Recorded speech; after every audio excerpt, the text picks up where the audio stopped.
Hello এবং নমস্কার, Bengal sphere চ্যানেলে সবাইকে স্বাগত। আমি অভিক আপনাদের সাথে। সালটা 2030 সাল। ইলন মাস্ক হচ্ছেন আমেরিকান প্রেসিডেন্ট। চারিদিকে রোবটের ছোটাছুটি। তো আমাদের পাড়ার পাঁচুবাবু পঞ্চানন ফরাসি মহোদয়, তো তিনি একটা কাজের সুবিধার জন্য রোবট কিনেছেন। কিন্তু রোবটের একটা সমস্যা ছিল। সমস্যাটা কি না, রোবটের একটা মন ছিল। ওই যে আমরা ছোটবেলায় পড়েছি, শরীর শরীর শরীর তোমার মন নেই কুসুম, সেরকম পঞ্চানন পাকড়াশিও মাঝে মধ্যে গালে হাত দিয়ে ভাবেন, মন মন মন রোবট তোমার যন্ত্র নেই কুসুম। তো রোবটের একটা মন ছিল। তো এর ফলে কি হতো, রোবটটা না সফলভাবে যুধিষ্ঠিরের ক্লোন হতে পারে, কারণ সে মিথ্যে কথা সহ্য করতে পারত না। মিথ্যে কথা কেউ বললেই ধাঁই করে তার পিঠে এক থাপ্পড় মারত। তো একদিন ছেলে কলেজ থেকে দেরি করে বাড়ি ফিরেছে। রোবট আর পঞ্চানন বাবু তারা বসে বসে গল্প করছেন। তো পঞ্চানন বাবু জিজ্ঞেস করলেন, কি ব্যাপার, আজ বাড়ি ফিরতে এত দেরি কেন? ছেলেটি বলল, বাবা, আজ বন্ধুর বাড়িতে গেছিলাম একটু নোটস নিতে। এই কথা শুনে রোবটটি ঠাস করে পঞ্চাননবাবুর ছেলে গজাননকে একটা থাপ্পড় মারল। পঞ্চাননবাবু বললেন, দেখলি তো মিথ্যে কথা বলার সাজা, সত্যি করে বল দেরি হলো কেন? পঞ্চাননবাবুর ছেলে গজানন বলল, একটু সিনেমা দেখতে গেছিলাম বাবা। বাবা, কি সিনেমা দেখতে গেছিলি? আগে হ্যারি পটার। রোবট ঠাস করে ছেলের গালে একটা থাপ্পড় মারল। বাবা বললেন, ঠিক করে বল কোন সিনেমা দেখতে গেছিলি? আগে ইমরান হাশমি অভিনীত কাতিল জওয়ানি। বাবা বলছেন, ছি ছি ছি ছি ছি ছি ছি, এই বয়সে এই সমস্ত সিনেমা দেখছো? আমাদের জীবনে আমাদের বয়সে আমরা কখনো এরকম নোংরা সিনেমা দেখিনি। বলার সঙ্গে সঙ্গে রোবটটা এবারে ছেলে গজাননের বদলে বাবা পঞ্চাননকে ঠাস করে থাপ্পড় মারল, কারণ রোবটটা মিথ্যে কথা সহ্য করতে পারে না। এইসব চিৎকার চেঁচামেচি শুনে পঞ্চানন বাবুর স্ত্রী ঘর থেকে বেরিয়ে এলেন। বললেন, হ্যাঁ, ও তো এই সমস্ত দেখবেই, তোমারই তো ছেলে না, তোমার যা রুচি, তোমারই তো ছেলে না। যেই স্ত্রী এই কথাটা বলেছেন, রোবটটি পঞ্চাননবাবুর স্ত্রীর গালে ঠাস করে আর একটা থাপ্পড় মারল, কারণ রোবটটি মিথ্যে কথা সহ্য করতে পারে না। তো 2030 সালেরই আর একটা ঘটনা বলি। দুজন বাস স্টপে দাঁড়িয়ে আছেন, একজন বয়সী আর একজন তার ছেলে বা মেয়ে, কিছু একটা হবে। বাস আর আসেন না। তো পঞ্চাননবাবু একটু খেজুরে আলাপ করতে ভালোবাসেন। তিনি বললেন, তা দাদা, আপনার মেয়ে কোন ক্লাসে পড়ে? পাশের লোকটি গম্ভীর হয়ে বলল, মেয়ে নয়, ও আমার ছেলে। তখন পঞ্চাননবাবু বলছেন, সরি দাদা। এবার ঠাস করে একটা থাপ্পড়। দাদা নয়, লোকটি বলল, আমি হচ্ছি দিদি, আমি ওর মা। বুঝে শুনে কথা বলবেন। তাই 2030 সাল এসছে, আমাদের খুব সাবধানে চলতে হবে। আইফোনের 25তম ভার্সান বেরিয়ে গেছে। তো পচা আর গজা দুজনে গল্প করছে, বলছে আইফোনটা কেনা ভুল ছিল, আর একটু ওয়েট করলে না আইফোনের 28 ভার্সান পাওয়া যেত, অনেক বেটার ছিল। গজা বলছে বিয়ে করাটাও ভুল হয়ে গেল, আর একটু ওয়েট করলে না খান্তমণি, সে ফাঁকা হয়ে গেছিল, খান্তমণির প্রেমিক তাকে ছেড়ে পালিয়ে গেছিল, খান্তমণি ফাঁকা হয়ে গেছিল, খান্তমণিকে বিয়ে করতে পারতাম। তাহলে বুঝুন যে আইফোন আর বিয়ের মধ্যে মিল কোথায়। মিলটা হচ্ছে ফোন কেনা এবং বিয়ে করা, দুটো করার পরই অনুশোচনা হয় যে আর একটু দেরি করলে বেটার ভার্সান পাওয়া যেত। যাদের সেই সুবিধা আছে, বেটার লাক নেক্সট টাইম। 2030 সাল, পাড়ার সুপার স্পেশালিটি নার্সিংহোমে একটা বাচ্চা ছেলে জন্ম হয়েছে। ছেলেটি জন্মেই মাকে বলছে, মা ফোনটা দাও তো। মা অবাক হয়ে বলল, কী রে, তুই তো এই তো পৃথিবীতে এলি, তুই এক্ষুনি ফেসবুক অ্যাকাউন্ট খুলবি? ছেলেটা বলছে, দেখ যত সব ব্যাকডেটেড।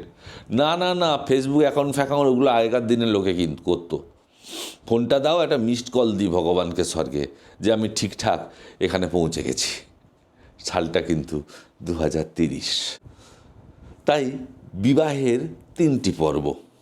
প্রথম যখন বিয়ে হয়, মানে হানিমুনু পিরিয়ড চলে আর কি, তখন হচ্ছে ম্যাড ফর ইচ আদার। দ্বিতীয় পর্বে যখন বিয়েটা সদ্য একটু বাসি হয়েছে, তখন হচ্ছে মেড ফর ইচ আদার। তারপরে বাকিটা জীবন mad because of each other. সালটা 2030। একজন লোক শিবের সাধনা করছে। তার সাধনায় সন্তুষ্ট হয়ে শিব আবির্ভূত হয়ে বললেন, বৎস কী বর চাও বলো। তো সেই সাধক বলল, স্যার আমাকে অমর করে দিন। শিব বললেন, তা হয় না, দেবতারাই একমাত্র অমর, অন্য কোনো বর চাও বলো। তখন সেই ভক্তটি বলল, স্যার আমাকে এমন বর দিন যাতে আমি মৃত্যুর আগে এটা দেখে যেতে পারি যে ভারতবর্ষে কোনো দুর্নীতি নেই। এবারে স্বয়ং শিব কাঁদতে লাগলেন, বললেন, ইতনা ইমোশনাল অত্যাচার কেউ কর রে ও। আমি নিজেও বোধহয় আমার জীবনে, মানে এই সৃষ্টিতে আর কি, ভারতবর্ষ দুর্নীতিমুক্ত হয়েছে এটা দেখে যেতে পারবো না। আবেগবিহ্বল শিব বললেন, তুই বরং প্রথম বরটাই নিয়ে নে। 2030 সাল, রাবণকে ডাকা হয়েছে বিচারের জন্যে। রাবণকে বলা হলো, কোর্টে যাও, গীতায় হাত দিয়ে শপথ করো, যাহা বলিব সত্য বলিব, সত্য বই মিথ্যা বলিব না। তখন রাবণ বলছেন, সরি স্যার, আমি ও কাজ করতে পারবো না। বিচারক বলছেন, কেন? এই সামান্য কাজ, এটা তো ফর্ম্যালিটি। বলছেন, না, এক সীতাতে হাত দিয়ে আমার যা অবস্থা হয়েছিল, আবার গীতা, সরি স্যার, আমি অকালে মরতে চাই না। বিচার চলছে। তো রাবণ লক্ষ্মণকে বললেন, ভাই লক্ষ্মণ, আমাকে একটা বিড়ি দাও। লক্ষ্মণ গভীর মুখে বলল, সরি রাবণদা, বিড়ি নেই। খানিকক্ষণ পরে রামচন্দ্র দেখলেন যে লক্ষ্মণ একটা বিড়ি বার করে খাচ্ছে। তখন রামচন্দ্র বললেন, ভাই লক্ষ্মণ, তুমি মিথ্যা কথা শিখিয়ে আছো? তুমি রাবণকে বিড়ি দিলে না তোমার কাছে থাকা সত্ত্বেও? তখন লক্ষ্মণ বলল, দাদা আপনি জানেন না, ওকে দিতে গেলে 10খানা বিড়ি দিতে হবে, 10 মুখে ফোঁস করে টানবে, আর 10টা বিড়িতে আমার একদিন চলে যায়। বিড়ির উপরে সরকার জিএসটি ট্যাক্স বসিয়েছে, বিড়ির এখন বহুত দাম, অতএব ও একটা বিড়ি মানে 10টা বিড়ি। 2030 সাল, একজন গবেষণা করছে, মানে সে গবেষণার কোনো বিষয় খুঁজে পাচ্ছে না, মানে সব ব্যাপারেই গবেষণা হয়ে গেছে। লাস্টে সে একটা টপিক ঠিক করলো, রাবণ কিভাবে স্যান্ডো গেঞ্জি পরত, কারণ রাবণের তো 10টা মাথা। তো বন্ধুরা, 2030 সালে শেষ ঘটনা যেটা ঘটতে পারে সেটা দিয়ে শেষ করছি। তো এখন যেমন ট্রেন লেট করে, 2030 সালে ট্রেন আরও লেট করবে। একজন ভদ্রলোক তার দেশের বাড়ি যাবেন বলে তিনি ট্রেনে উঠেছেন হাওড়া স্টেশনে, এবং ট্রেন যথারীতি ঘন্টার পর ঘন্টা লেট করে মাঝরাতে পৌঁছলো। তো কি আর করা, এত রাত্রে বাড়ি যাওয়ার কোনো অ্যারেঞ্জমেন্টও নেই।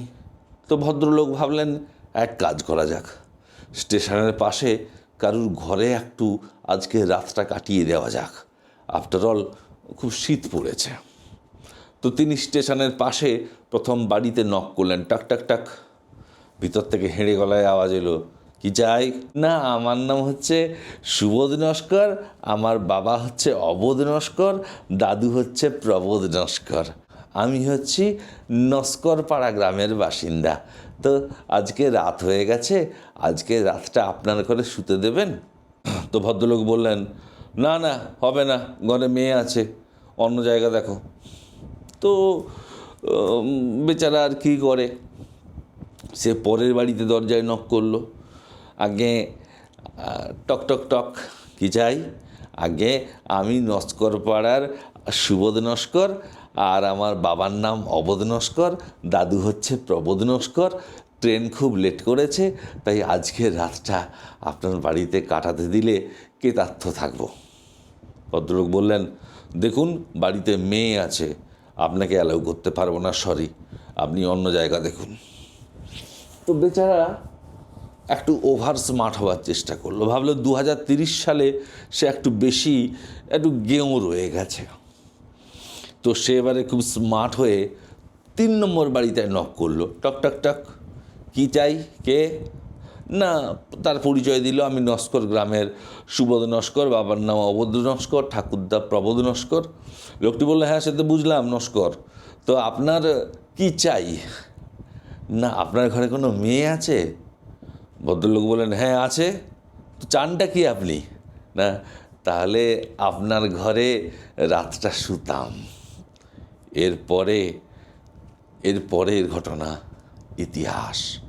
ইতিহাসের পাতায় স্বর্ণাক্ষরে জলজল করে লেখা আছে যে প্রবোধ নস্করের পুত্র অবোধ নস্করের তস্যপুত্র সুবোধ নস্কর হাত পা ভেঙে হয়ে হাসপাতালে পড়ে রয়েছে এবং প্রাণপণে বোঝার চেষ্টা করছে ভুলটা ঠিক কোথায় ছিল। বন্ধুরা, জোকসগুলো কেমন লাগলো জানাবেন। কে জানে 2030 সাল হয়তো এরকমই ভয়ঙ্কর কিছু হতে পারে। ভালো থাকবেন, হাসিতে থাকবেন, সুখে থাকবেন, ভালোবাসবেন আর ভালো রাখবেন। নমস্কার।